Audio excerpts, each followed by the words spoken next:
Bismillah. Alhamdulillah, salatu wassalam ala Rasulillah. Barakallahu feekum, Ramadan Mubarak. I'm very happy to have the opportunity to speak to everyone about this very important topic of Islam and modernity. And a lot of times we hear this word modernity, but we don't really understand as Muslims exactly what's the danger of modernity. Sometimes we don't even know what the word means. What is the definition of modernity, and why is it so antithetical to Islam? And this is something that can cause a lot of problems. If you don't recognize who your enemy is, then you're not going to be able to defend yourself against that enemy, and you're going to be very vulnerable to that enemy. So this very short talk, inshallah, is going to be about modernity. How do we understand modernity, and why exactly is it so dangerous to Muslims, and why does it pose this kind of threat to Islam as a deen, as a religion? And I want to start by asking a very basic question. And hopefully you can think of the answer and maybe put it in the chat, or just think about it. So we often hear that Islam is a complete way of life. Islam is a complete way of life. And we say that Islam is not just a religion, it's a complete way of life. Touches on every aspect of life. So if we have Islam as this complete way of life, what is the majority of people in the world, what way of life are they practicing? If Islam is the alternative, or is an option as a way of life, then what is the majority of humanity actually practicing as a way of life? And you might say that, well, maybe it's Christianity. That is the largest religious affiliation, for example. But is it really Christianity? Is it a Christian way of life that's being practiced? Are Christians today practicing and living their lives as Christians were practicing 100 years ago or 500 years ago? Are they living their lives in accordance with how Isa alayhi salam lived his life, or excluding him, any of the major Christian figures, religious figures, and saints that they have and they venerate? Are they living their lives according to that system or that model? And the answer is obviously no. The answer is obviously no. Even within the past 10 years, there has been major shifts in how Christians live their lives, the kinds of values they accept, the kind of beliefs that they have. And a very small indication of that is the amount of enthusiasm that Christians in the United States, for example, had for Donald Trump as president, or as a presidential candidate. A man who is as anti-Christian or unchristian in his way of life as you can imagine. A man who goes contrary to all kinds of Christian values, yet you had so many Christians fully supporting him and very enthusiastic him on a religious basis. So that's a small indication of how we wouldn't say that the majority of people in the world are practicing a Christian way of life. And this is important. This is significant, because if we as Muslims think that Christianity, traditional Christianity of 50 years ago or 100 years ago or 1,000 years ago, is what is really targeting Muslims, or is the main enemy of Muslims, that is not really accurate. We have to be accurate about what is the major threat, what is the major danger. And the answer to the question, what is the majority way of life that people practice in the world today? And you could arguably say that this is therefore the majority religion. What is the most popular religion? It's modernism, the modernist way of life, the modernist way of organizing society, the modernist way of organizing families, the modernist way of relationships between people, romantic relationships, and so forth. The economy, education, politics, governance. At every single level of human existence, the religion that is being practiced is modernist. And that's what religion ultimately, when we say that Islam is a way of life, it's not just a slogan. It means that Islam dictates how we conduct ourselves, how we as individuals, our relationship with others, how we form families, how we engage in financial transactions with others, what's called mu'amalat, generally our activities and relationships with other people, how we organize communities, how we organize society, economies, governance. All of these things are part of what it means to have a way of life. And then also our understanding, which is very crucial. How we understand the world. How do we understand the way that the world works? How do we understand where human beings have come from? Where human beings are going in the future? What is really the purpose? What is really the meaning of existence? This is all defined by one's way of life and the religion that one truly is following. But for non-Muslims, and unfortunately some Muslims, that religion, that way of life is not Islam, it is modernism. It is modernism and all of the isms and ideologies that come from modernism. So if you think about modernism at the top level, that is the overarching ideology. And then under that, you have philosophies like liberalism, you have scientism. Those are the two main branches. So if you think about, you have modernism at the top, and then two branches, liberalism and scientism. And then liberalism has certain sub-branches from that. You have secularism, you have feminism, you have capitalism, you have communism. Those all fall under liberalism. And then under scientism, you have materialism, the evolutionary theory, physicalism, empiricism, and so forth.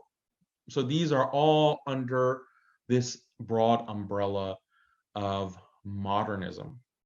And this is the dominant way of life. And it is a dominant way of life such that all of these different systems of government throughout the world implement laws and implement certain values, institutionalize certain values in order to make sure that everyone is following that way of life. And when you follow that way of life, it also affects the way you think. It also affects the way that you understand yourself and you understand the world. So it's not a surprise that when Muslims are living in this dominant system that's global, they're going to secularize. Some of them will apostatize, they'll leave Islam. Their minds will become colonized. Their minds, this is what some scholars have called mental apostasy, or apostasy of the dhihn, the consciousness of the Muslim, where he calls himself and he practices rituals, but his understanding of the world and himself is dictated by these isms and these modern ideologies that are contrary to Islam. So this is very significant. And one of the central ideas, and what makes this modernism and these ideologies, which we'll inshallah talk and define more about in a minute, but I just want to give you a sense. What makes this modernism so dangerous is that it hides itself. It hides itself, which is why, if you talk about Christianity or Judaism or Hinduism, those, or even atheism, these are defined things. They have a name that people can recognize, and when you have a name that you can recognize, then you can address it very directly, and you can deal with it. You can strategize against it. You can be aware of its attacks against you and defend as needed, because it's a defined thing. But modernism is not defined in the same way. People don't think about it as this ideology, this way of life. Instead, it's just taken for granted. It's taken for granted that this is just a neutral system that accepts all ways of life, that accepts all cultures, that accepts all religions. It presents itself as a neutral playing field, and it presents itself as very tolerant in this way. So I'll give you an example from my personal life. So you think that, okay, being a modern person, being a liberal, secular person means that you're tolerant, and countries that have these modern values and secular law, they're more tolerant. And the universities, of course, the Western universities are so much more tolerant, and people from all over the world will come to a place like Harvard University, which I studied at for many years. And you have all kinds of beliefs and ideas. They're so tolerant and open-minded. They're not dogmatic like religious people. We allow everyone to come to a neutral playing field and study, for example, at the university. So I was there, but it becomes very clear very quickly that this is a very thin level. This is a very superficial tolerance that you'll find in the secular university, the bastion of freedom of thought and supposed secular neutrality. No, there's no such thing over there. They will tolerate different styles of dress. You had some Muslims at Harvard who will wear a shalwar kameez, or they'll wear a thobe, or they'll dress in different ways. And they'd have no problem with dressing in that way. Myself, I'd dress often in a thobe when I would go to pray, or I'd go on campus. There's no problem. They're very tolerant of that. Or you have the administration that will actually facilitate iftar, or they'll facilitate, there's a musalla for a salah, and that's provided by the university. So, oh, look, this is so tolerant. This is so accepting of difference. This is a characteristic feature of modernism and liberalism and so forth, all these ideologies, that they claim to tolerate differences, but it's just skin deep. It's just superficial, because you get in big trouble if you start making the claim that Islam is the truth. Islam is the exclusive truth. You start getting in trouble when you start saying things like the Islamic system of morality, what Islam requires, is more moral, is in fact the peak of morality. What Islam teaches about modesty, what Islam teaches about gender relations, what Islam teaches about riba, what Islam teaches about any of these subjects, this is the peak of morality. This is the peak of rationality. This is the truth. That's not allowed. If you start claiming these things, you'll be attacked. You'll be attacked. You can only practice, and you can only present yourself as a Muslim as someone who is willing to accept that there's a difference of opinion, that, well, you believe that Islam is true. I believe that worshiping idols is true and good, but there's no way to tell, right? So that's the end of it. Or you think that the having modesty and not being constantly engaged in zina, not being engaged in homosexuality, you think that that's correct. But I think those are all great things, and humans should be engaged in zina and all kinds of sexual autonomy and freedom, as they call it. And that's the best thing. So just accept that. Don't speak out against it. Don't don't say it's immoral. Do not say that it's irrational. Do not argue against these practices or these values. So this is, if you start talking about Islam is the truth, Islam is the peak of rationality, the peak of morality, and you're saying these things with explanation, and you're doing dawah, you're calling to Islam with wisdom, with goodly counsel, as Allah says in the Quran.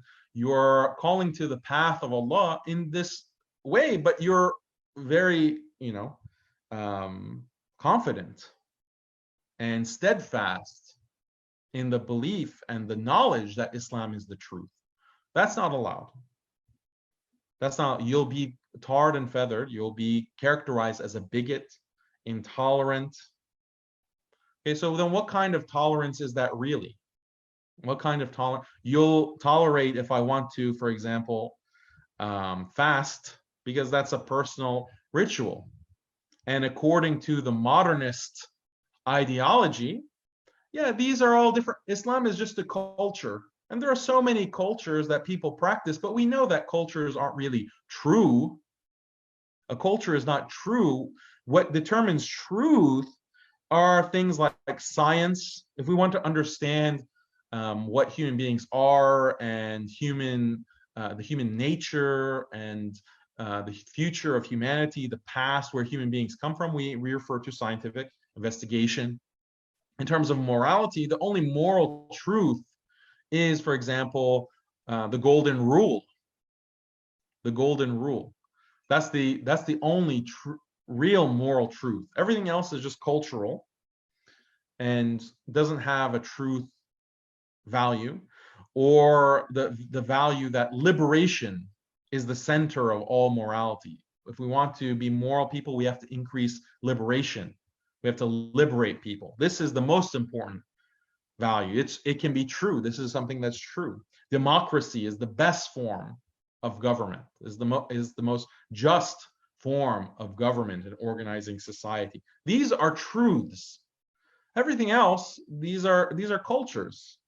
At best, they're cultures. At worst, they're just outdated religions that have been debunked.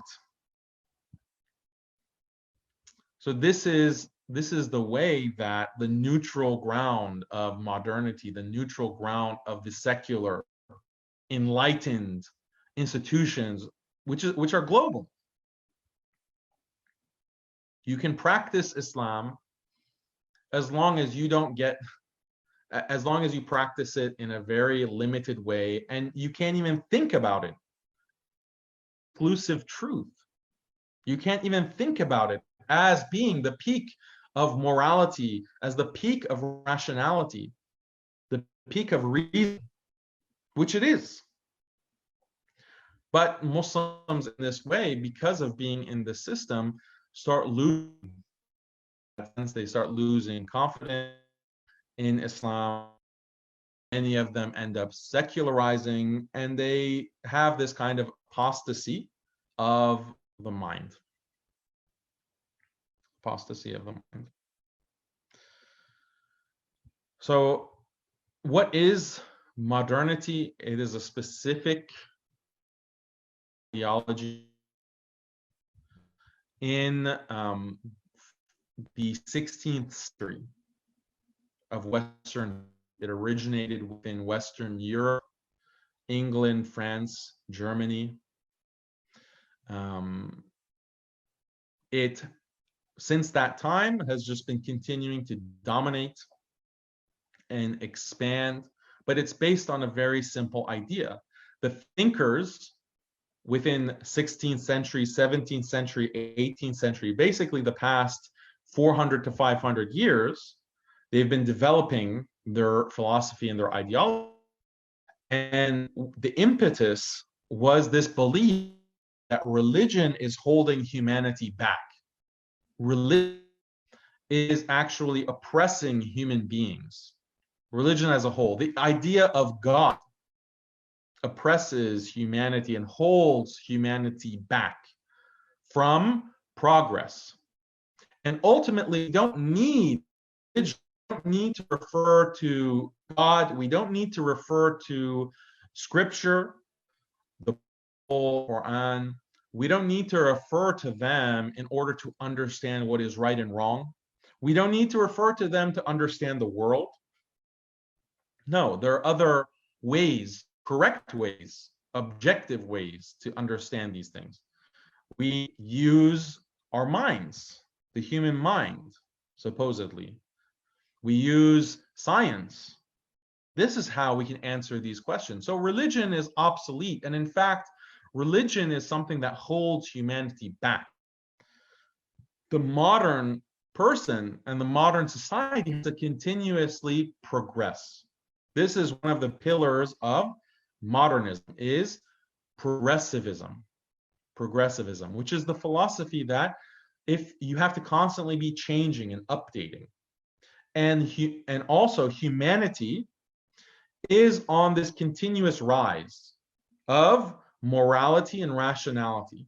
People today know more and understand more today than they did in the past. People today are more moral, ethical than they were in the past. The people of the past were barbaric. The people of the past were ignorant. And we have progressed beyond them. And human society has constantly progressed. Change is good in and of itself. If you're not changing, if you are not updating, then you are falling behind. You're falling behind, and you will fall into immorality, irrationality, and so forth. So progressivism is really the defining feature of modernity and modernism. But you can see that this is very clearly anti-religion. It's very anti-religion, especially anti-Islam. Why? Because religion, and specifically, especially Islam, they are traditional. They're traditional. What does this mean? It means that as Muslims, we take our morality, we take our understanding of the world and ourselves and so forth, our way of life is based on the past, is based on the Quran and Sunnah, but the Quran came in the past. The Prophet sallallahu alaihi wasallam lived in the past. The righteous ulama and awliya lived, the majority of them, in the past. So all of our way of life, Islam as a whole, is traditional. We're not trying to update. In fact, updating and innovating in religion is a major sin and can actually cause major problems in Iman, for Iman, if you're updating and you're trying to change and update the religion.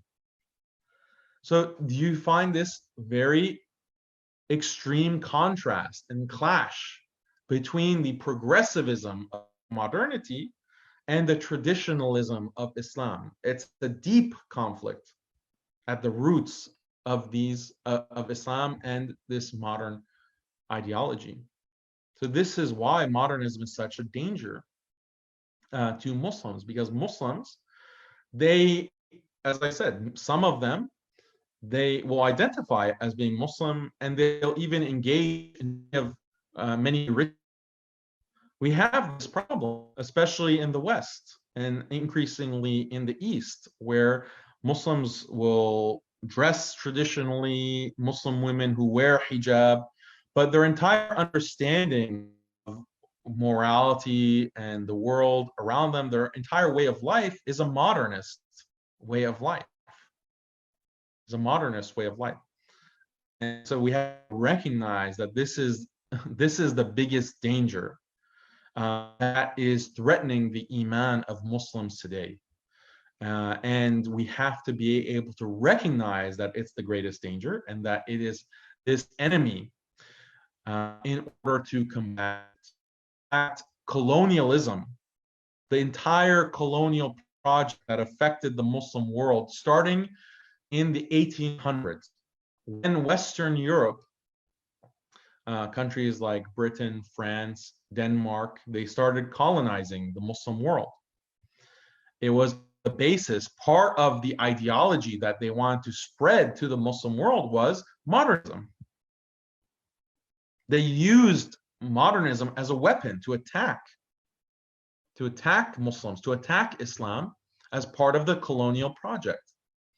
And that's been happening for over 200 years. It's continued. It hasn't ended. Even if some of these Muslim countries, they might seem like they're independent, but really in every other way, they're dependent on masters in the West. And even if it's not overt political control, it's economic control. And if it's not overt economic control, it is intellectual control. Intellectual. So this is the colonizing of the mind. It is a very acute danger. And we have to recognize it as such. So this was a very short introduction to modernity, and its danger, and how do we define it, etc. So we can stop here and then transition to Q&A, inshallah.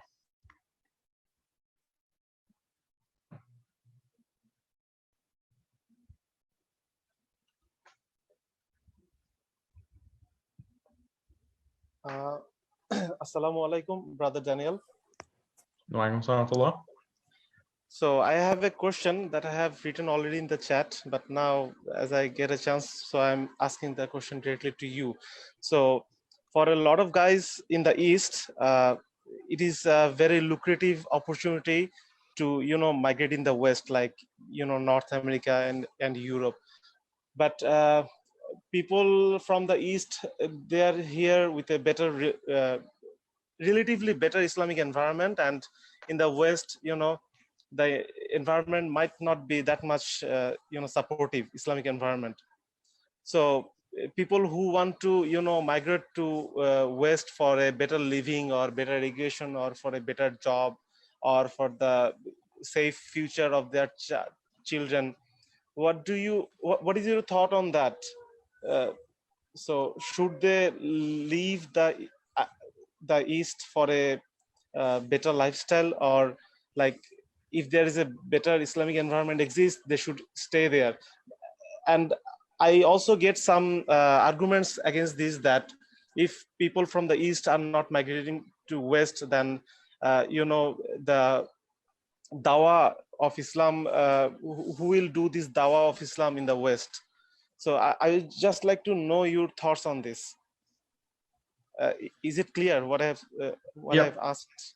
Okay, thank you. Yeah, it's very clear. So when I'm asked this question, I don't know a person's individual situation and what they're going through and what kind of life they have. I was born in the West. I was born in the US and lived here all my life. But it's important to have all the facts and to realize what the situation is in the West. There have been many Muslims that have migrated to the West. It depends. There are some differences between which country. Some countries provide more of an Islamic environment than others. But what we find is that a lot of the Muslims that come, they practice their religion, but their children leave Islam, or their children either they explicitly leave, apostatize, or they become culturally Muslim, like they don't actually practice Islam, or they don't really believe in Islam, but they're just culturally labeling themselves as Muslim. So it's a danger. Is this a better life to come here? Imagine like you are a Muslim and you are trying to come to the US and you establish yourself. You're able to, after hard work, very hard work, start making a living and becoming stable, and you have your wife and your children, and then your wife is influenced, or if you're a sister, your husband is influenced by the environment, and they end up leaving Islam, or they end up adopting some of these modern ideologies. Your wife becomes a feminist and she leaves you and she takes your children and she takes half of your wealth, or she decides that she is a strong independent woman. She doesn't need you. You have to serve her, but she doesn't have to serve you or obey you. The things that Islam teaches, all of those values are constantly being counter messaged in this environment, and including within the Muslim community. You think that you go to the masjid and the imam is going to give a good traditional Islamically sound information, but many, not all, many masajid are teaching the opposite of that. They're teaching the opposite of that. So there are some of these masajid are actually the source of the problem. So imagine, and then that's just your wife. Then what about your children? What kind of life is that when you are, what can be worse than that? What kind of torture in the dunya is worse than you finding out that your child doesn't believe in Islam? He's left Islam. Is there any kind of musibah? Is there any kind of disaster, calamity worse than that in the dunya? Than your child leaving Islam? You're risking. That's what you're risking coming. So it's like swimming in shark-infested waters. Are you going to take your family to go swim in shark-infested waters? There are examples and there are situations where, yeah, you can be successful. And alhamdulillah, there are many strong Muslim families and even communities in the West. There are, no doubt about it. But there's just a risk. There's a major risk to that. So you have to be aware of the risk to make a justified decision. And also Muslims in the Muslim world, it's a difficult situation, obviously, and because there is so much tyranny and oppression and theft, stealing people's resources, that it might seem that, okay, you move to the West and it's going to be better. And in certain purely dunya terms, it might be better in certain aspects, but there's also oppression here and there's also tyranny here. I mean, in the West in general, just recently, all the masajid, like I heard that in Bangladesh on Thursday, inshallah, tomorrow or today, maybe it's already Thursday for you, the masajid open up. But that's not the case in the West. In many countries, the masajid are closed shut. And in many cases, that's because of government orders. The secular government has said that, no, you can't open up until June. So after Ramadan. So where is the quote unquote religious freedom that is enjoyed when in Ramadan you can't even go pray in the masjid? So these are just some thoughts. Assalamu alaikum. Brother, what materials you would recommend for further studying this subject, Islam and modernity?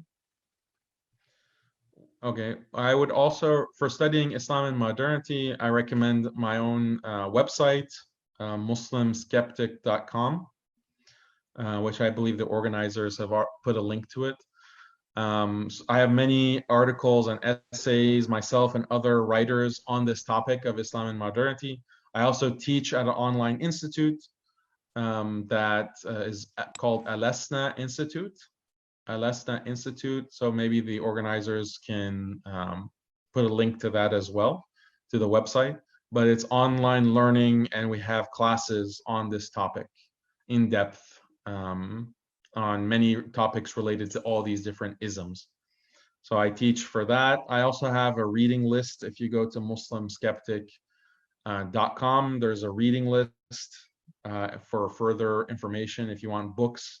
And inshallah, I'm publishing a book very soon about Islam and modernity, and it's being translated into Bangla. It might already be translated, so that's going to be published soon, inshallah. Assalamu alaikum, Shaykh. Yeah, Mike, the brother previously asked about you migrating to West from East. So if not physically, we're already migrating to West intellectually, as you said before. So you divided modernism into two sects, liberalism and scientism. So when we go to universities, these mainly are the subject of arts and humanities, right? But when we go to universities, we by default, the environment is such that we default get exposed to these ideas. It doesn't matter that we study arts or humanities. So as a Muslim, we need to improve in earthly matters and as well as religious sects.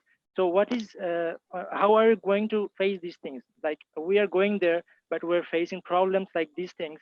But in the same time, we have to maintain our religion. So in mainly the sisters in our community face most of these problems. And so does the brothers. So I'm just asking you, the main question is, how do we manage dunya and deen in universities? So this is a big question because you have a university system that, again, is not neutral. And many of these universities in the Muslim world are based off of Western universities, and they teach Western subjects. And again, there's the idea that they're neutral, but the underlying ideas and philosophies that are being taught are contrary to Islam. So this is like a big project. How do we create Islamically valid institutions that can teach and that will take Muslims out of the modernist framework and into a truly Islamic way of life, complete way of life. Okay, so that Muslims are practicing not only spiritually, not only in terms of the ibadat, but also in terms of the way that they think and the way that they understand the world. So this is something that requires a lot of work. It's something that requires a complete paradigm shift. But people have to be willing, they have to recognize the problem in order to be willing to undertake that kind of project. And what is so critical, and what I always emphasize, is that the source of this is something where we don't have to reinvent the wheel. We don't have to reinvent the wheel. This is not something that is unprecedented. We have a source to go back to help us do this. What is that source? It is the ulama, Muslim scholars, and the traditional madaris, the madrasa, and the system that of learning that prioritizes and creates a foundation of true Islamic understanding and epistemology, true Islamic values, a complete way of life, and then also incorporates other things in terms of dunyawi knowledge that might be necessary for a society, for a country, for a nation, for the ummah as a whole.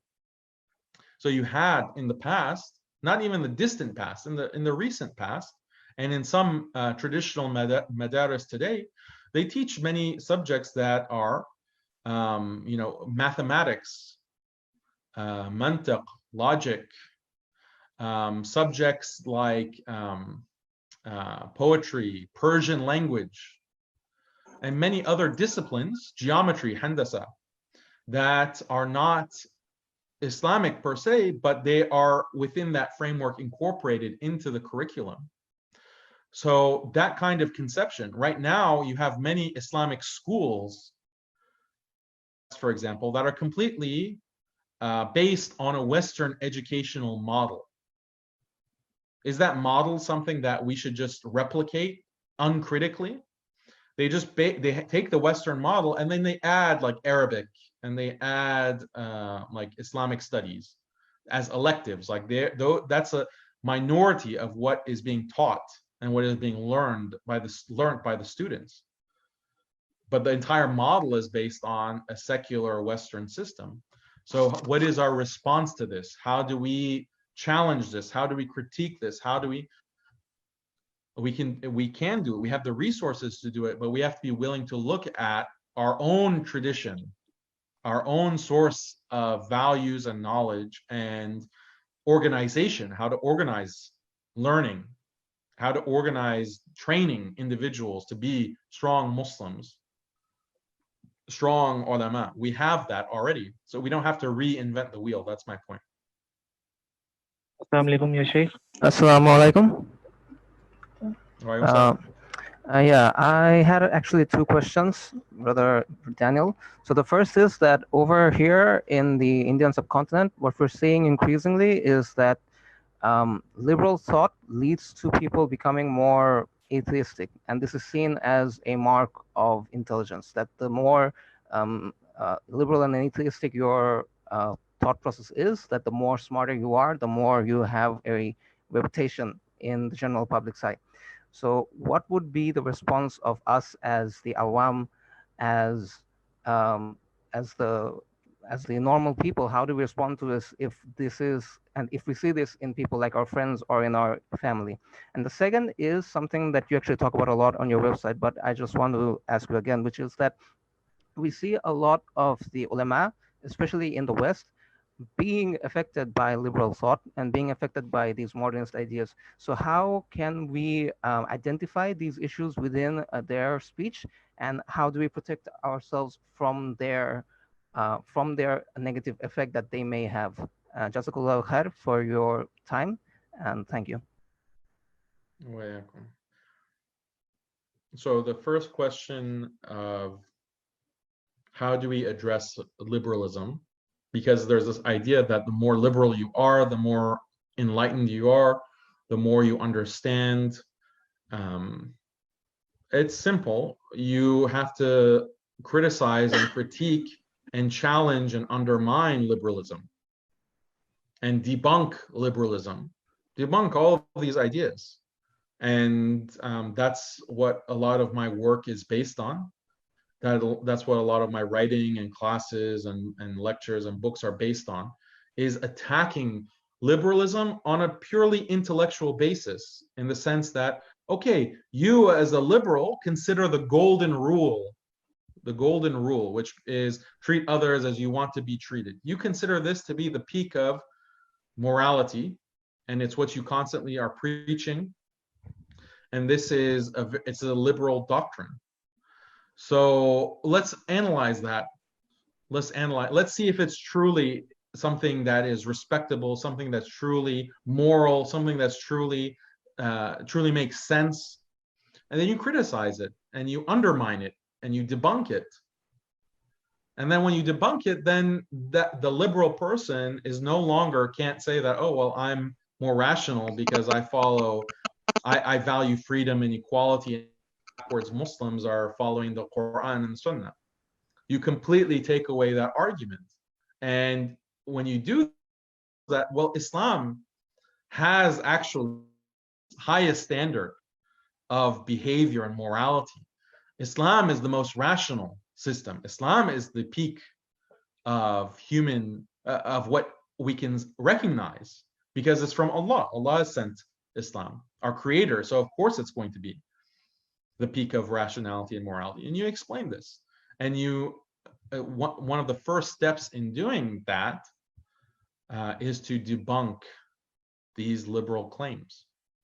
So, we can't get into some of these kinds of debunking on this webinar, but again, like my writing, there's many examples.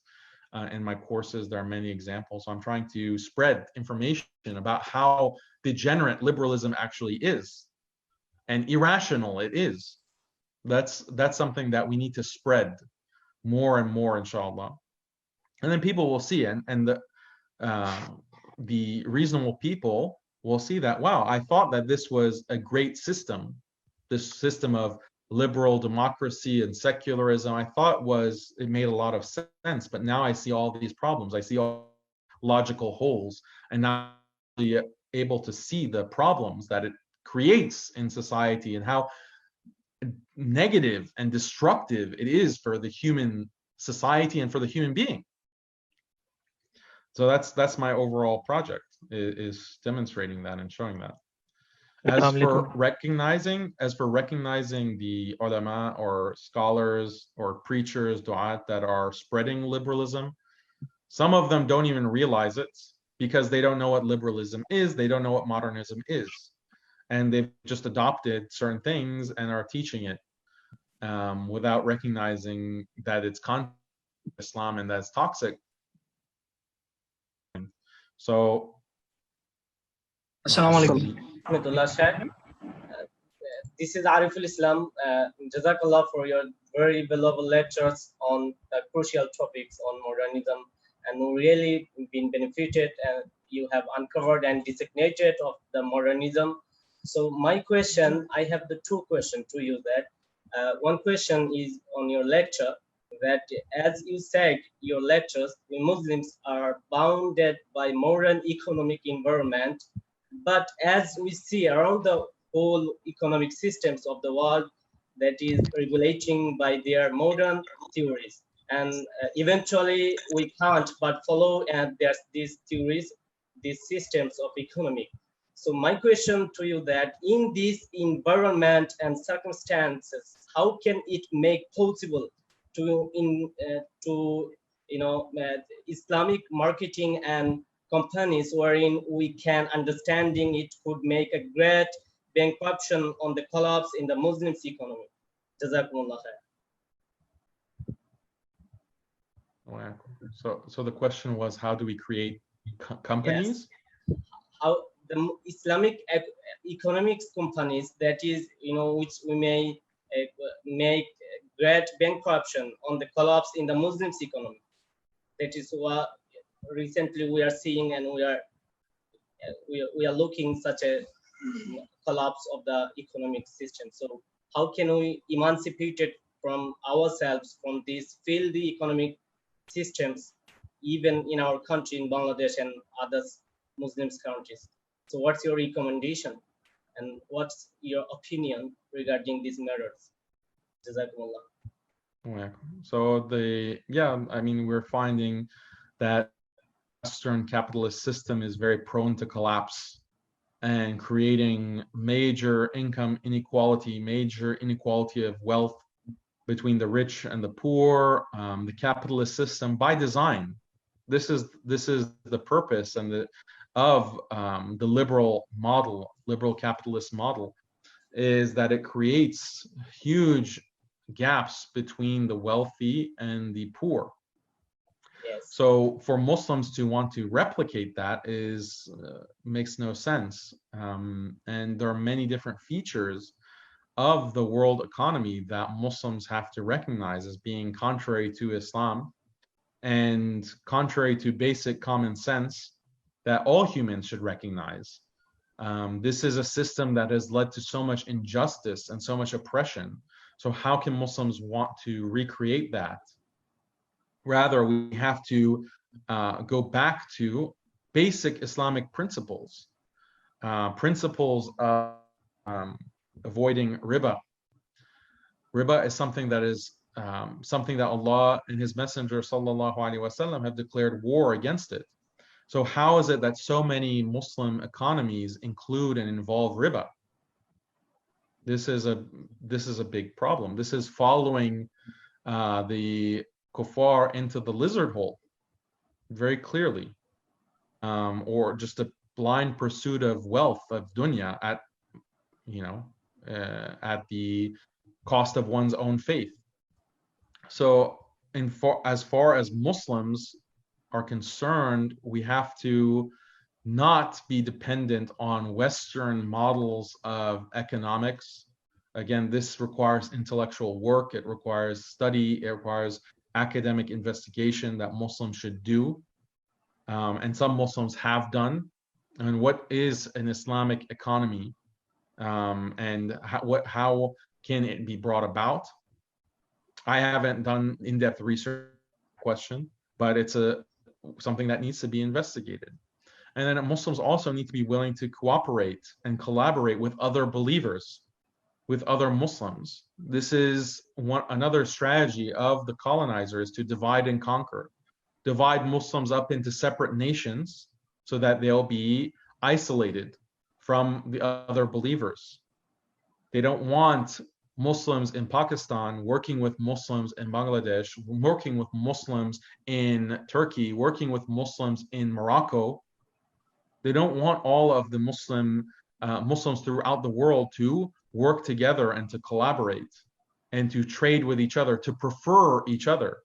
Are you going to, it's very sad. Like sometimes you will find some Muslims will say that, well, this is more profitable to work with non-Muslims. It's more profitable for me to work with Western companies. It's more profitable for me.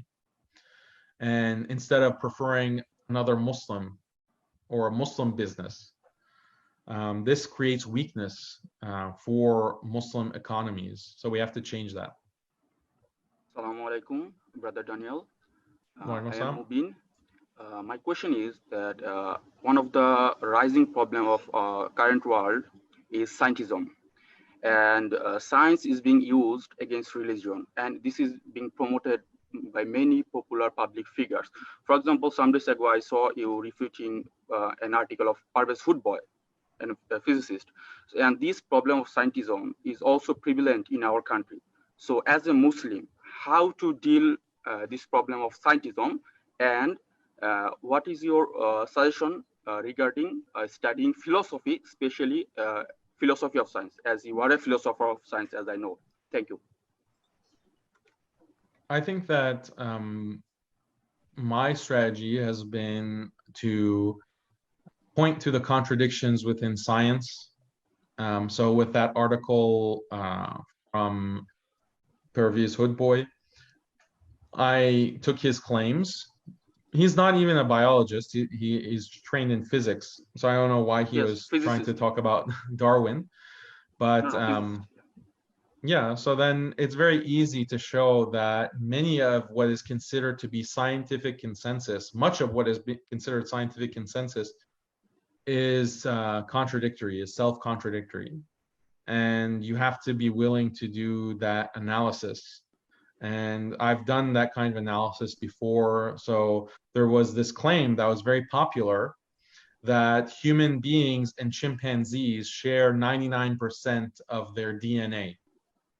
And this was an argument that evolutionists made, that this shows that human evolution from chimpanzees, or I mean from apes, from pre-hominid apes, is true. One of the main evidences is the similarity, 99% similarity between chimpanzee DNA and human DNA. And this claim was spread and was used in debates and used in arguments to argue against Islam. So I did 3 months of investigation where I read probably 200 papers on this issue. And I had to learn a lot about genetics and genomics and how they determine how two DNA strands, or the chromosomes of human beings versus chimpanzees, how they're compared to get this 99% similarity. And what I found out, and I wrote an entire article or essay on it, is that this was a bogus claim. It was a completely false claim, and that there is no such major similarity. There's only certain similarity in a very qualified sense with those parts of the chimp genome that is analogous to the human genome. And if you want to do an actual comparison and get a percentage between base pairs of the DNA, you wouldn't even get to 2%, or 3% similarity because they're so dissimilar. So I did an entire analysis of this by actually going back and reading the papers. And you find buried within many of these scientific papers, they admit it. They admit it themselves, but it's buried because it can't be said publicly, or it has to be something that is minimized because it contradicts an overall scientific narrative, this scientific ideology. So you find these things if you do the actual scientific reading and analysis. It's possible. As for studying philosophy, I don't recommend Muslims study philosophy in the university. It can lead to a lot of doubts, and it can lead to confusion. So it's best if Muslims don't go into the university system to study philosophy specifically. As for the history of science, that's very good. Muslims should be aware of the history of science because it shows how convoluted it is and how often what was considered the scientific truth and scientific consensus is then completely overridden and made obsolete by other scientific work.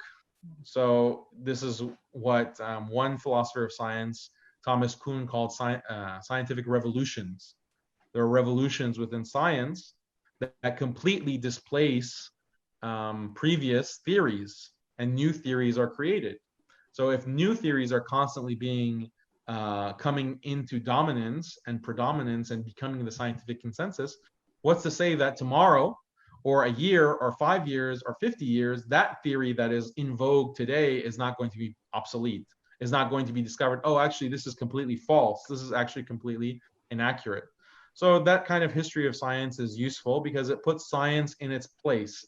It puts science, it takes science off of its pedestal, basically, as this kind of objective, absolute epistemology, absolute way to know what the world is about. And if you do that, then you can recognize that, well, this is man-made. Science is something man-made. It's based on the limitations of human reason, the limitations of human sight and sound and hearing and our senses, which are very limited. So of course, how could we expect that such a limited, deficient system would lead us to true understanding of the nature of reality, the nature of human beings? Of course it wouldn't. We wouldn't have that expectation. So I think that's useful. Assalamu alaikum, brother. Please, brother, please, can you give me some time? Ustad Daniel, we have some questions in chat. Will you consider to respond to them right now or later? Yeah, just read them to me, whichever ones, because I can't. There's like too many in the chat that I can't really. I was actually. I think someone else have to because I cannot see the message. Okay.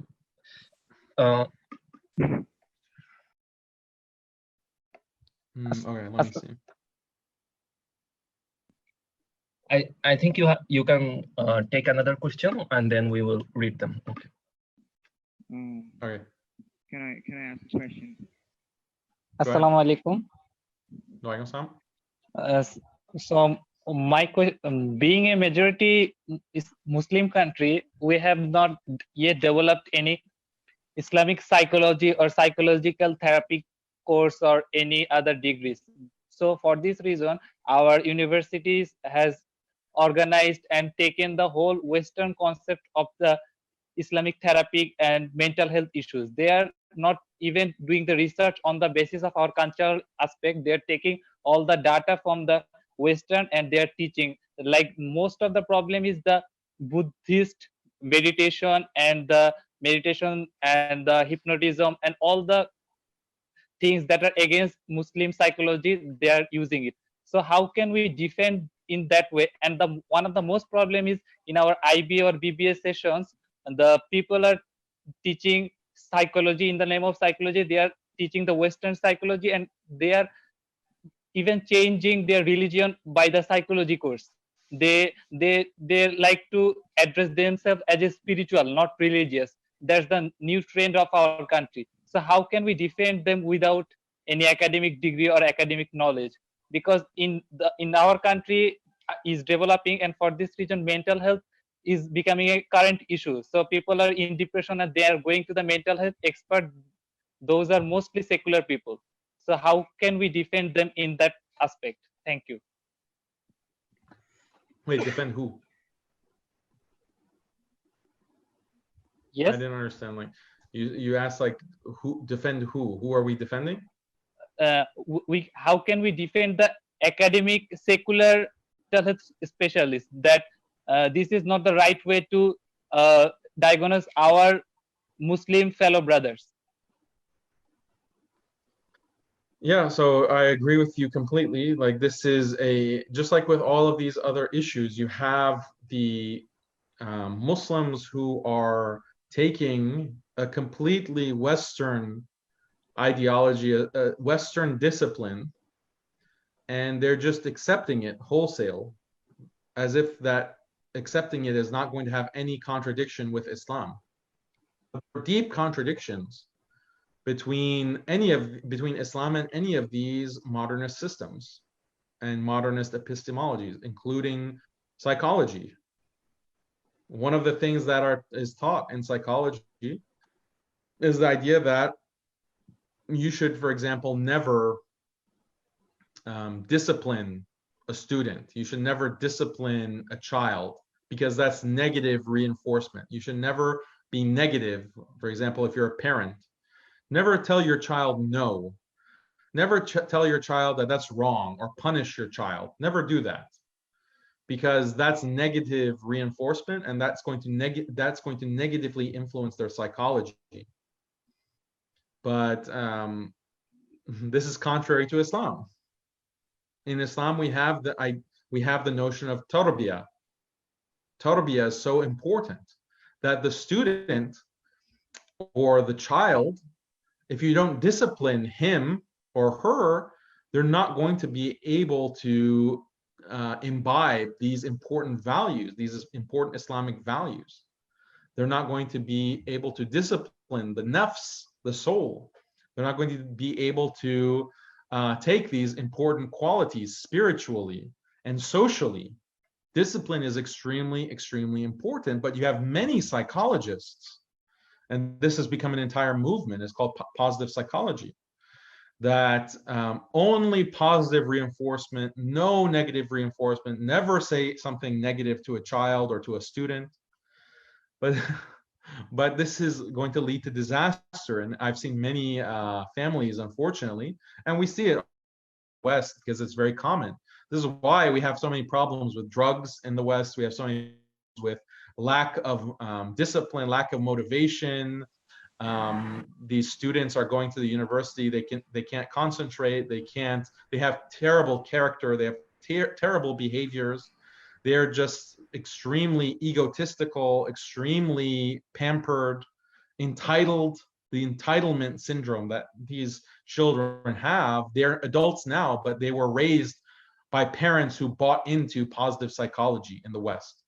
It's led to a lot of social problems because of this psychology that is still being taught and is still being adopted. And then Muslims come and just adopt it and take its data and take all of these books and texts from that discipline, and they just like add a hadith and say, oh, now we have Islamic psychology. Or that's really how superficial some of these Islamic psychologists really are. But it's a big problem, and it's not just psychology. All of these different disciplines are fundamentally based on a secular modernist paradigm, and you can't adopt the discipline without all the baggage, and it's the baggage that's going to poison, the baggage that's going to suffocate you. So we have to be aware of that. Assalamu alaikum, Ustad. Wa alaikum salam. So many of the Orientalists and atheists claim that the Muslim scientists of the past, whose names are frequently mentioned of, like Abu Bakr al-Razi and Ibn Sina, were either apostates or non-practicing Muslims, and thus they try to prove that intellect denies Islam. And what would be our answers to that? Also, do you support the strategy of bringing up their works in public for dawah purposes? Wait, I didn't hear the second question. Do you support the strategy of bringing up their works in public for dawah purposes? Bring up their works in public for dawah purposes, to do dawah? No, this is inferiority. This is inferiority. Like, first of all, in what sense are they Muslim scientists? Like Ibn Sina, how is he a Muslim scientist? The word scientist wasn't coined until the 18th century. So how are you talking about Ibn Sina or these Muslim scientists? Ibn Sina himself, like his work is based on Aristotle.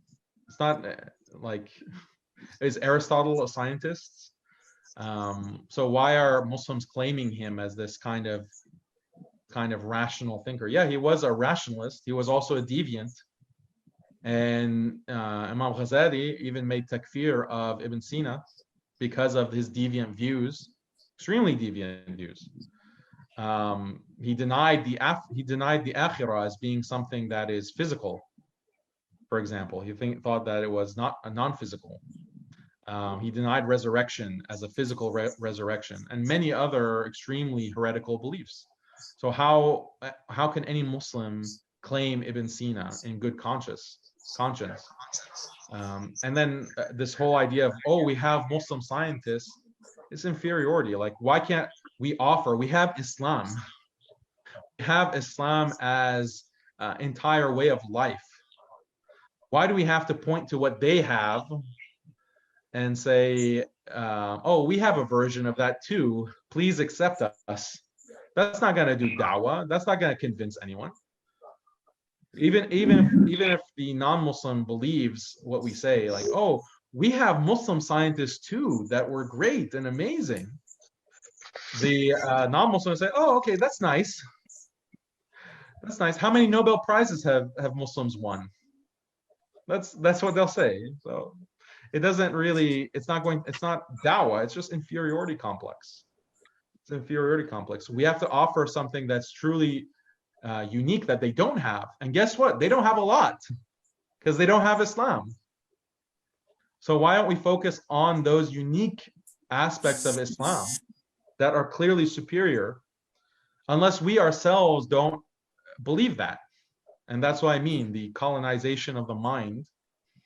And that's why my institute is named Al-Asna Institute.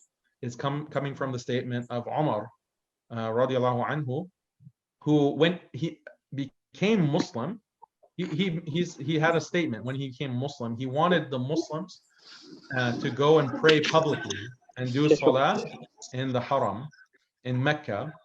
And his statement was, Alasna ala al-haq, are we not on the truth? And he had that kind of confidence and that kind of belief that we have to show ourselves and we shouldn't be afraid because we have the truth. So if we have the truth, we're not going to be feeling inferior. We're not going to, oh, we have Muslim psychologists, we have Muslim scientists, we have Muslim whatever. This is not a winning strategy. If the goal is da'wah, this is not a winning strategy. Brother, assalamu alaikum, brothers, please keep your mic muted.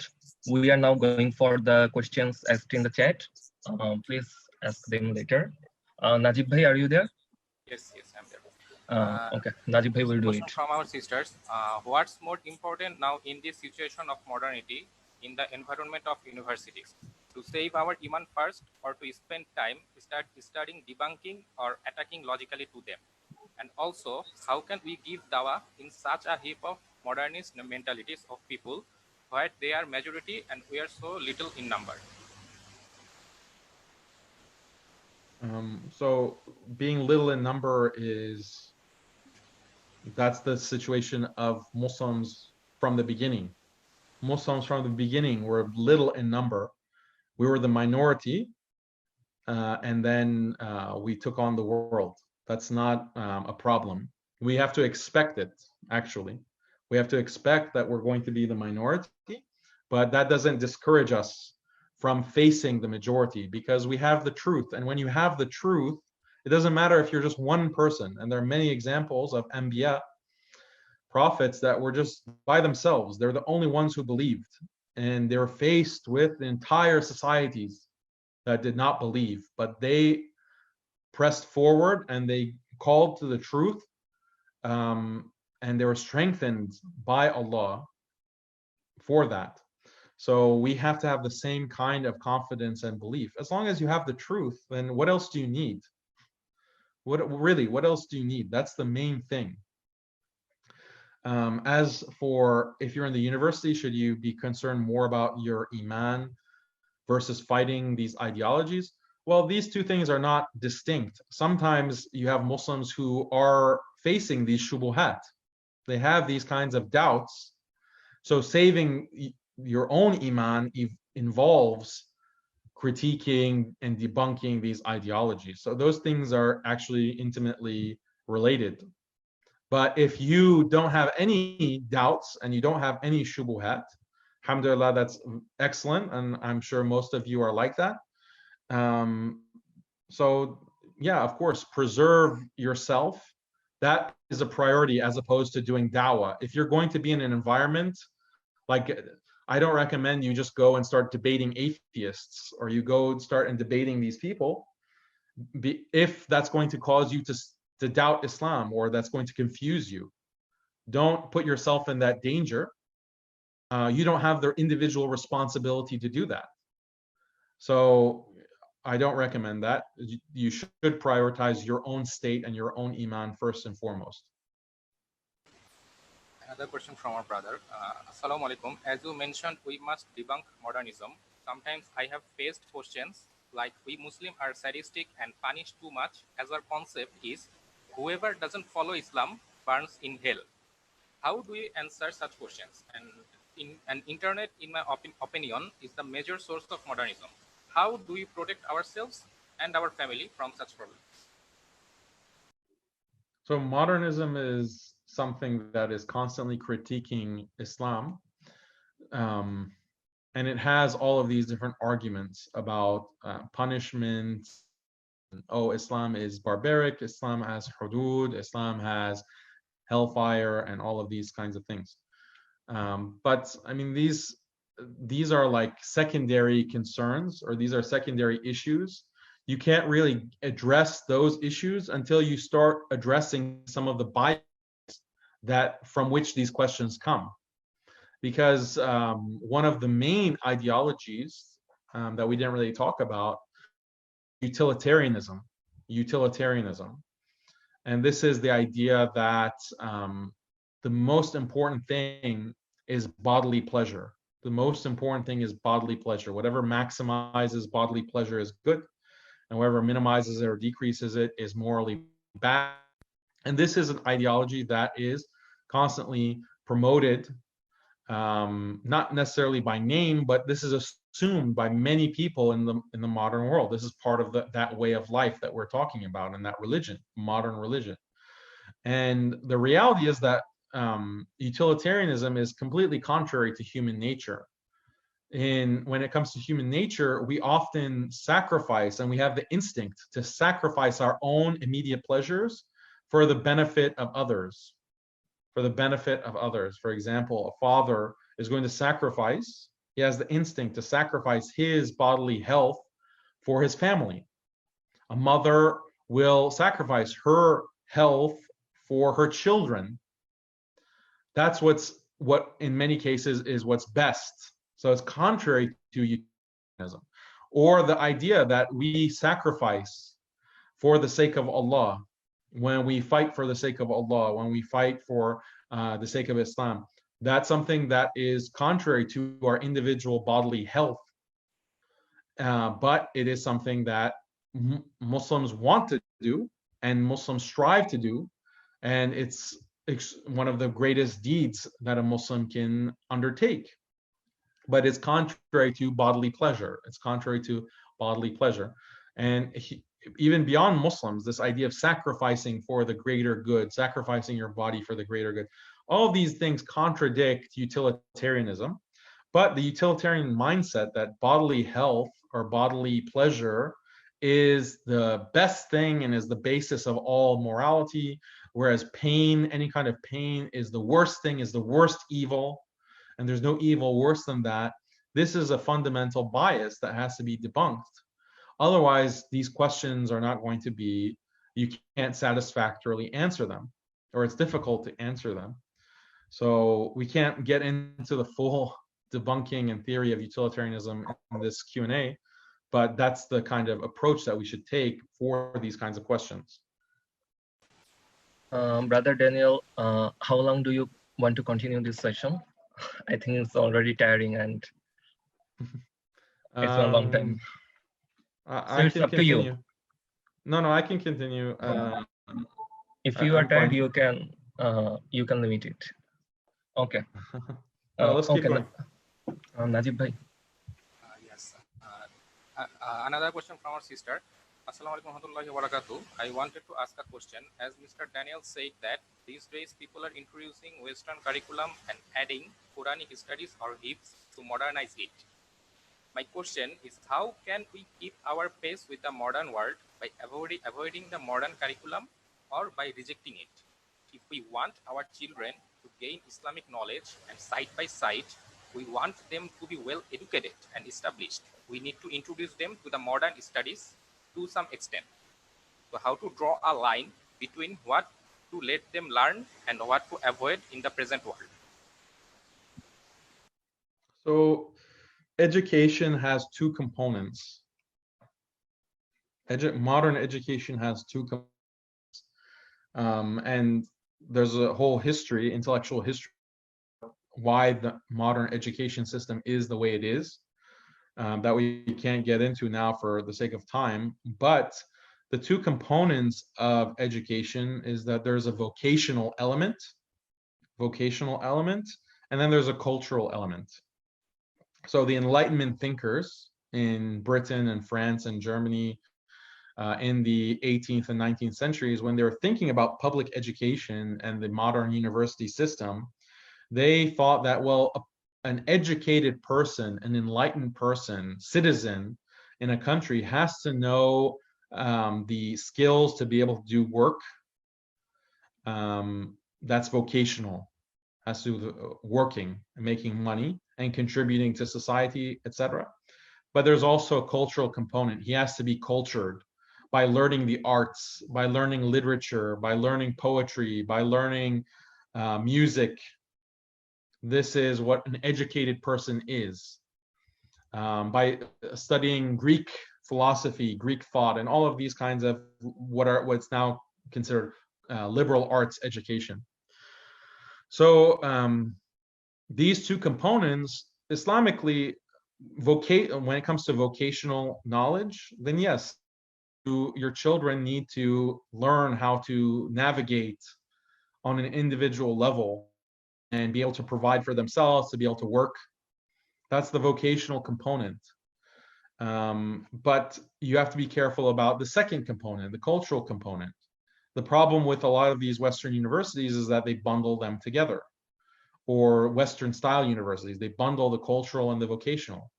So as a short-term solution,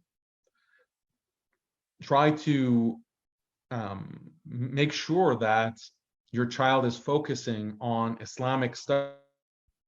This is, like, I'll give you a personal example with my children. My children are still young, but they're getting older and they're homeschooled. So we don't send them to public school because of all these problems. And in their homeschool, they focus on Islam and studies, learning and memorizing Quran, learning Sirah, memorizing Hadith, trying to understand Islam and the world through Islam as Muslims. So that's the main focus of their education, but we recognize that, well, they need a vocational aspect too. So they're also learning English, they're learning they're learning math, right? They're learning geometry, they're learning these kinds of subjects. Eventually, I'll probably want to teach them higher levels of math. They're learning a lot of science as well. but that's a small part. Those are the electives, basically. Those are the electives. The main meat of their education is with Islamic studies. So this is the kind of model that we're implementing for our family, and we're trying to develop like a sustainable model that we can share with other Muslims and have actual curricula, Islamic school curricula that other Muslims can use for their children or at Islamic schools, that takes this philosophy and this kind of methodology and operation. So that's our goal, inshallah, through my institute. Assalamu alaikum, brother. There is another question from a sister. The question is, in case of giving dawah to a mentally apostate person, how can we make them understand the truth when their complete reference frame is different from us? For example, when we say homosexuality is not permitted, they play the empathy card. Also, if the rivalry mode between Islamist and modernist keeps going on, would that make the modernists more stubborn in their opinion? No, why should I make it? Yeah, people are stubborn. How does that have to, what does that have to do with the requirement to speak the truth and to call to Islam? So you have, again, Anbiya who were preaching to their people for hundreds of years, constantly giving da'wah, and no one became Muslim, or very few, but they still had that requirement, they had that job. So we have to keep that in mind. And if someone who is mentally colonized, the way to get them out of that, like I said, just show contradictions, show how some of these ideologies are fundamentally flawed. And it's easier said than done, but growing up, I had my parents are from Iran, and Iran wasn't colonized in the same way that the subcontinent was colonized, but it was definitely intellectually colonized. And you know, my family, my extended family, has that issue, has that problem. And growing up, you know, I had a lot of arguments and debates, but it's just a constant process. And I found that the most effective thing, because some people, debate is not going to help them, and they're going to be more convinced by, you're a family member and you're just good to them and you're nice, and then there's opportunities for them to be more open to what you have to say and more willing to accept what you have to say. So there are people like that. And there are people who are more intellectual, or they want to debate, or they want to argue because they're constantly arguing against Islam and they're constantly trying to bash Islam. So those people are threatening Muslims, they're threatening Islam. You have to be able to respond to that. And for me, I had that in my family, so I had to learn how to respond. And I found that in those kinds of contexts and those kinds of conversations, the best thing for that was to point out the contradictions in the ideologies that they profess. So liberalism, secularism, feminism, all of these things you will argue against. And one of the ways to argue against them is to show contradictions. I guess one example that I can give you is on the golden rule.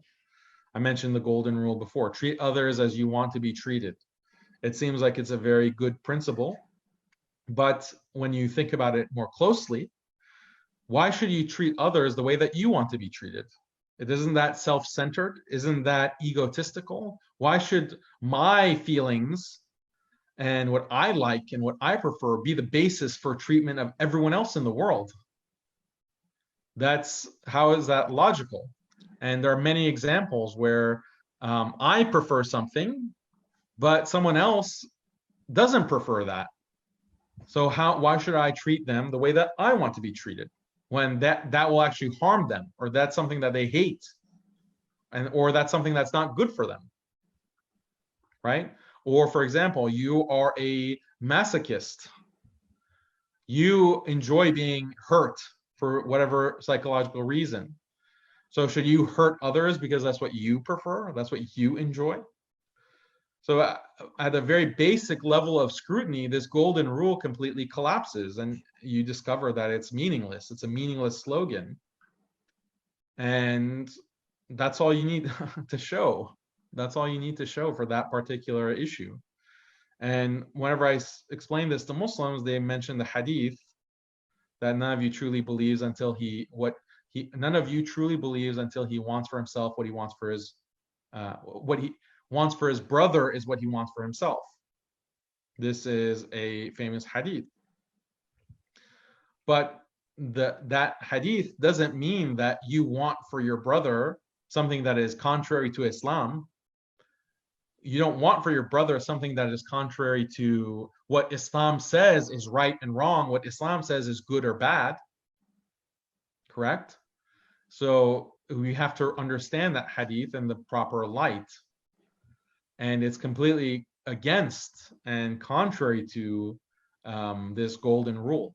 And there's another hadith where the Prophet ﷺ says, none of you truly believes until his internal state, his internal inclinations are in accordance with what I have brought, meaning what the Prophet ﷺ has brought, meaning Islam. So this is our standard of right and wrong, is what Islam says is right and wrong, what Allah has revealed as being right and wrong, not what we individually feel. This is how I want to be treated, therefore I'll treat others in this way, which is what the golden rule is about. So you can completely debunk the idea of the golden rule in just a few sentences. So this is the last question from the chat. So this is from again from my sister. So the question is, do you think there is lack of orthodox figures in academic world? Many educated Muslims don't really appreciate traditional ulamas, so they tend to seek knowledge from academic figures who preaches many modernist views. It's very hard to convince them against those views. What do you think we should do to prevent this? I think that there are teachers and scholars who do speak a great deal against modernism. And when you look at history, many of the biggest resistors of colonialism, especially in the subcontinent, were ulama, and the madaris, the traditional madrasa, was standing strong against the British reform and the British reformed educational institutions. It was the madrasa that provided the alternative. It was the madrasa and the ulama that were criticizing colonization and secularism and so forth.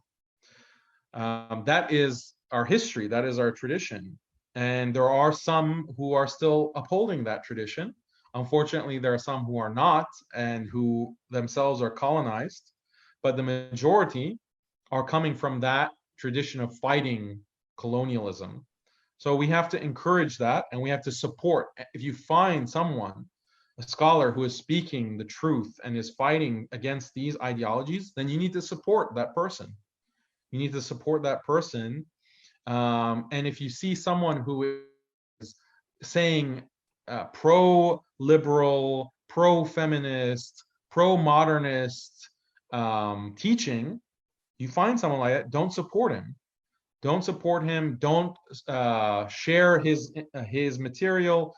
Don't follow him. Just avoid such a person. That if Muslims overall did this, then you'd find that, oh, okay, because just because you don't know about these scholars, that doesn't mean that they don't exist. Unfortunately, the people who are popular, and it's not because of just, it's because they've been propped up. Many of these modernist preachers, Muslim preachers, they've been propped up by the governments, and they are getting a lot of government support and government funding, and the secular system is positioning them and advertising them.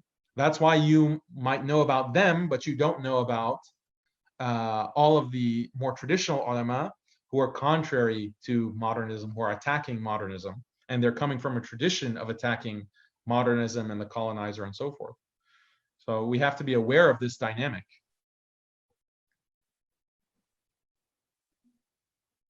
So this is the last mic question. Anyone? Yes. Hello. Salam. Is there anyone who wants to ask a question directly? If there is, Yes. please. Yes. Hello, Assalamualaikum.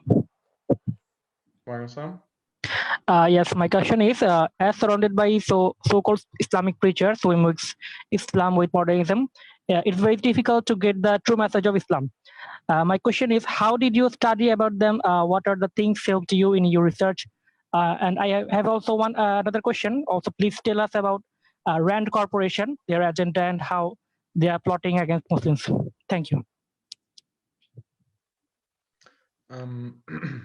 So my background, I studied traditionally with scholars, and it was through those teachers and also good friends that, alhamdulillah, I was able to distinguish Islam from modernism and modernist Islam. And then I also deepened my studies by studying this ideology and this other way of life. And it's after many years. Now it's getting close to 20 years, 15 years that I've been studying it. So that's my journey. As for your second question was Rand Corporation. Rand Corporation, yeah. So Rand is a think tank, and they produced a couple of research papers on counter-extremism and counter-terrorism and how the West can ensure that the Muslim world falls into line and obeys their Western masters. And Rand is just one think tank.